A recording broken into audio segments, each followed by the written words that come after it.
Assalamualaikum warahmatullahi wabarakatuh. Bagaimana kabar kalian anak-anak hari ini? Semoga kalian selalu dalam keadaan sehat walafiat dan tetap semangat dalam belajar meskipun belajar dari rumah. Bertemu lagi dengan Bapak pada kelas 4 di mata pelajaran tema 6. Sebelum kita mulai pelajaran kita kali ini, silakan kalian persiapkan dahulu buku paket tema 6 dan alat tulisnya. Baiklah anak-anak, kalau sudah dipersiapkan, mari saja kita mulai pelajaran kita hari ini dengan membaca basmalah. Bismillahirrahmanirrahim. Baiklah anak-anak, silakan kalian buka buku tema 6-nya halaman 120. Di situ ada teks bacaan yang berjudul Aku Sarjana Pemulung. Mari sama-sama kita simak dan kita baca teks bacaan berikut. Namaku Wahyudin, biasa dipanggil Wahyu. Aku anak pasangan buruh tani. Aku tinggal bersama kelima saudara tiriku dan 2 adikku selain orang tuaku. Karena kemiskinan, tidak ada satupun dari kakak tiriku yang dapat menamatkan sekolah dasarnya. Aku pun terancam demikian, karena kami tidak punya uang untuk sekolah. Tetapi aku bertekad, aku harus sekolah. Saat subuh, aku pergi mengumpulkan sampah plastik dan kardus untuk dijual. Pekerjaanku ini disebut memulung. Aku adalah seorang pemulung. Hasil dari memulung digunakan untuk membayar uang sekolahku. Aku memulung sejak usia 10 tahun pada saat aku duduk di kelas 4 SD. Untuk menamatkan sekolah dasar, aku perlu tambahan biaya. Selain memulung, aku pun menggembalakan kambing tetangga. Sewaktu SMP, aku juga berjualan gorengan. Apapun kulakukan agar aku dapat sekolah. Pada saat SMA, aku menjalani 7 profesi sekaligus agar aku tetap sekolah. Tetapi meski demikian, aku selalu dapat menjadi juara di sekolahku. Pada tahun 2013, aku telah menyelesaikan kuliahku di Jakarta dengan tetap menjadi pemulung. Lalu, aku mendapatkan beasiswa untuk melanjutkan kuliah kembali di ITB, Institut Teknologi Bandung, yang kini hampir selesai. Aku bangga telah mencapai cita-citaku untuk terus sekolah, meskipun dengan perjuangan yang panjang dan berat. Nah, anak-anak, dari bacaan ini, kita dapat ambil hikmah atau pelajaran dari seorang yang bernama Wahyudin. Jadi, walaupun dalam kondisi bagaimanapun keadaan kita harus tetap terus belajar. Kita harus tetap terus sekolah. Mengapa? Karena di masa depan atau di masa yang akan datang penuh tantangan yang harus kita hadapi. Kalau kita tidak dibekali dengan ilmu pengetahuan, maka hidup kita tidak akan menjadi orang yang sukses. Bahkan bisa saja ketika kita tidak berpendidikan, maka kita akan tergusur oleh kemajuan teknologi. Maka dari itu, kita bersyukur terlahir dari orang-orang yang mampu, yang dapat bersekolah, di mana banyak teman-teman kita atau orang-orang dan anak-anak yang usia sekolah, tapi mereka tidak dapat meneruskan sekolahnya akibat kondisi biayanya yang tidak mencukupi. Sekali lagi, kita bersyukur karena kita berada pada kondisi ekonomi keadaan yang mencukupi. Untuk itu, syukurilah dengan kita selalu rajin belajar, selalu bersekolah, agar segala cita-cita kita tercapai dan menjadi orang yang sukses di masa yang akan datang. Itulah pelajaran yang dapat kita ambil dari kisah seorang sarjana pemulung yang bernama Wahyudin.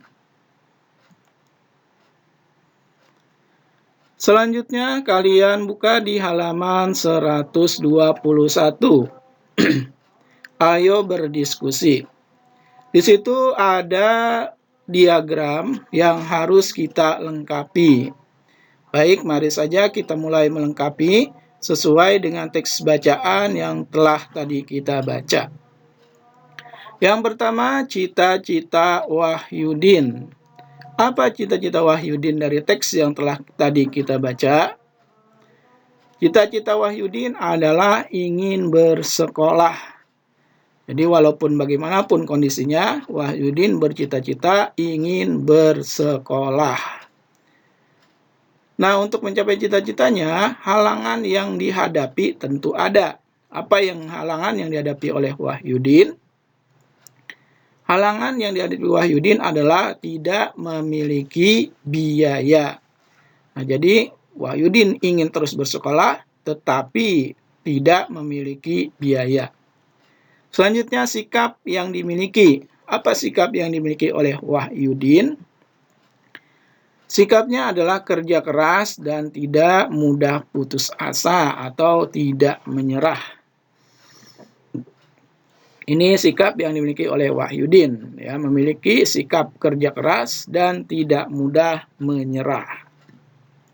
Selanjutnya, usaha yang dilakukan. Apa usaha yang dilakukan Wahyudin untuk mencapai cita-citanya? Yang pertama, mengumpulkan sampah plastik dan kardus untuk dijual. Yang kedua, mengembalakan kambing tetangga. Dan yang ketiga, berjualan gorengan. Itulah usaha yang dilakukan Wahyudin untuk mendapatkan uang dalam membiayai sekolahnya. Selanjutnya, apa saja prestasi yang telah diraih Wahyudin karena usaha dan kerja kerasnya? Yang pertama, bisa menyelesaikan sekolahnya. Yang kedua, mendapatkan beasiswa untuk melanjutkan kuliah kembali di ITB atau Institut Teknologi Bandung.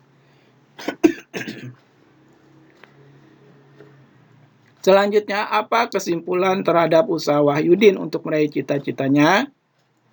Berusaha meraih cita-cita untuk terus sekolah, meskipun dengan perjuangan yang panjang dan berat. Nah, itulah diagram yang telah kita lengkapi bersama. Silakan boleh kalian catat di buku temanya. Ya, jadi silakan kalian catat di buku tema kalian halaman 121.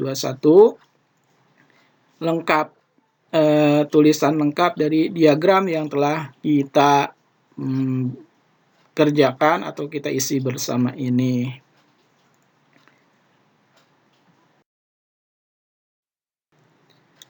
Oke, selanjutnya kalian buka halaman 123. Ayo berkreasi. Banyak usaha telah dilakukan untuk memanfaatkan barang bekas atau tidak terpakai di lingkungan sekitar. Salah satunya dengan mendaur ulang barang-barang bekas pakai yang berasal dari rumah untuk membuat karya seni rupa. Membuat karya seni rupa dengan menggunakan barang bekas adalah hal yang paling mudah untuk dilakukan. Kali ini kamu akan membuat karya kolase dengan menggunakan bahan kertas, koran bekas. Tahukah kamu tentang kolase? Kolase adalah teknik untuk membuat karya seni rupa 2 dimensi dengan cara memotong dan menempel. Bahan yang digunakan terdiri atas berbagai bahan seperti kertas, kain, kaca, logam, kayu, dan lainnya yang ditempelkan pada permukaan gambar. Nah, jadi pada Ayo Berkreasi ini kita mengenal tentang istilah daur ulang. Apa itu daur ulang? Daur ulang adalah membuat karya seni menggunakan bahan-bahan bekas. Itu namanya daur ulang. Jadi, daur ulang itu menggunakan bahan-bahan bekas untuk karya seni agar dapat digunakan kembali. Selanjutnya juga kita bisa mengetahui istilah kolase. Apa itu kolase? Kolase adalah teknik untuk membuat karya seni rupa dua dimensi dengan cara memotong dan menempel. Itu kolase. Ya, jadi karya seni yang dibuat dengan cara memotong dan menempel. Biasanya bahannya terbuat dari kertas, kain, kaca, logam, kayu, dan yang lainnya. Itu sekilas tentang daur ulang dan kolase. Selanjutnya, kalian buka di halaman 124. Tahukah kamu? Tahukah kamu bahwa sampah telah menjadi masalah lingkungan yang semakin sulit diatasi? Sampah plastik telah menutupi beberapa samudra dan mengakibatkan kerusakan lingkungan yang serius. Banyak hewan laut mati karena memakan sampah plastik. Salah satu cara yang dilakukan masyarakat kini adalah dengan menggalakkan gerakan daur ulang sampah plastik. Tujuan mendaur ulang sampah plastik untuk memperpanjang usia pemakaian barang sehingga tidak perlu membeli untuk sementara waktu. Dengan demikian, jumlah sampah dapat dikurangi jumlahnya. Dengan melakukan penghematan penggunaan barang dari alam, kita telah melakukan usaha pelestarian makhluk hidup di sekitar kita. Nah, itu tadi. Jadi, tujuan dari mendaur ulang sampah adalah memanfaatkan barang-barang yang tidak terpakai untuk menjadi barang yang bisa dipakai kembali, ya, untuk menghemat. Selanjutnya, ayo membaca. Kita akan coba menyimak atau membaca dari teks bacaan, ya, di dalam kotak ayo membaca.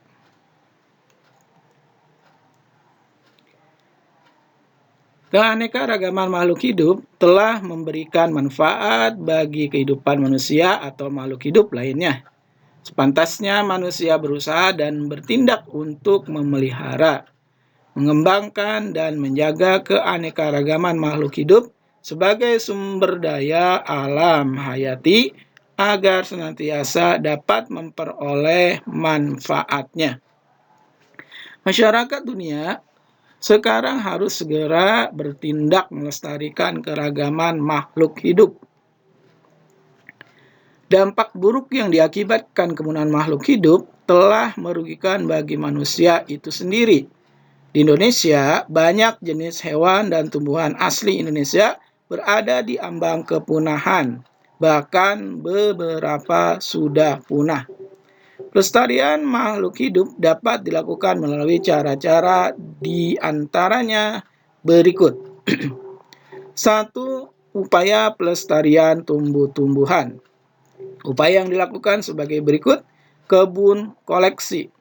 Biasanya hanya untuk mempertahankan tumbuhan bibit unggul. Contoh kebun kelapa di Bone, kebun mangga di Pasuruan. B. Kebun plasma nutfah merupakan perkembangan kebun koleksi. Contoh kebun plasma nutfah di Cibinong, Lipi dengan buah-buahan inti, talas, dan suweng. C. Kebun botani didirikan pada tahun 1817 di Bogor, terkenal dengan nama Kebun Raya Bogor. 2. Upaya pelestarian hewan. Upaya yang dilakukan sebagai berikut. Menangkar hewan langka dengan cara mengisolasi hewan tersebut. B. Mengambil telur-telur hewan untuk dibantu menetaskannya. C. Memindahkan hewan langka ke tempat yang lebih cocok. D. Membuat undang-undang perburuan. E. Menindak tegas para pelanggar dengan memberikan sanksi hukum sesuai hukum yang berlaku. Itulah tentang pelestarian makhluk hidup yang ada di lingkungan kita. Jadi makhluk hidup yang harus kita jaga yaitu tumbuhan dan hewan. Karena makhluk hidup tersebut sangat bermanfaat dan berguna bagi kehidupan manusia. Yang seperti pembelajaran yang lalu sudah dijelaskan, manfaat makhluk hidup bagi manusia. Nah, sekarang tugas dan tanggung jawab kita adalah menjaga pelestarian tumbuhan dan hewan tersebut dengan berbagai cara, yaitu dengan kebun koleksi, kebun plasma nutfah, dan kebun botani. Ya, mungkin kalian sudah pernah mengunjungi kebun raya Bogor. Nah, kebun raya Bogor itu yang berada di Bogor, itu adalah salah satu upaya melestarikan tumbuhan, di mana di kebun raya Bogor itu dilestarikan atau ditanami banyak-banyak pepohonan. Itu sebagai bentuk pelestarian tumbuhan. Selanjutnya perlindungan terhadap hewan. Kita juga sering mengunjungi yang namanya Taman Marga Satwa Ragunan. Ya, itu juga termasuk upaya untuk melestarikan hewan-hewan langka. Di sana hewan-hewan tersebut dipelihara dan dirawat dengan serius agar tidak punah. Itu adalah salah satu pelestarian makhluk hidup. Nah, maka dari itu kita semua wajib atau berkewajiban menjaga dan melestarikan makhluk hidup. Jangan melakukan perusakan hutan atau perburuan liar. Baiklah anak-anak, setelah kita mempelajari tentang daur ulang, kolase, dan manfaat makhluk hidup, tugas kalian hari ini adalah membuat kolase. Nah, kalian silahkan gambar kelinci ini pada buku gambar, kemudian warnai dengan menempelkan kertas origami. Jadi Bapak ulangi, tugasnya adalah buat kolase gambar kelinci. Jadi gambar kelinci ini kalian gambar di buku gambar. Kemudian gambar kelinci yang sudah kalian gambar di buku gambar itu kalian tempel, ya, kalian tempel menggunakan kertas origami.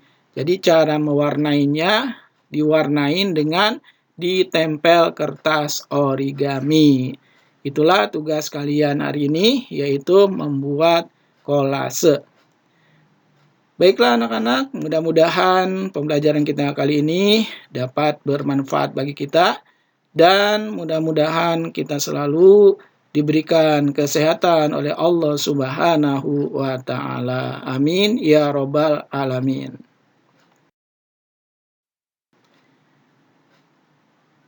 Oke anak-anak, demikian pembelajaran kita hari ini. Bapak ucapkan selamat belajar dan tetap semangat. Terima kasih. Wassalamualaikum warahmatullahi wabarakatuh.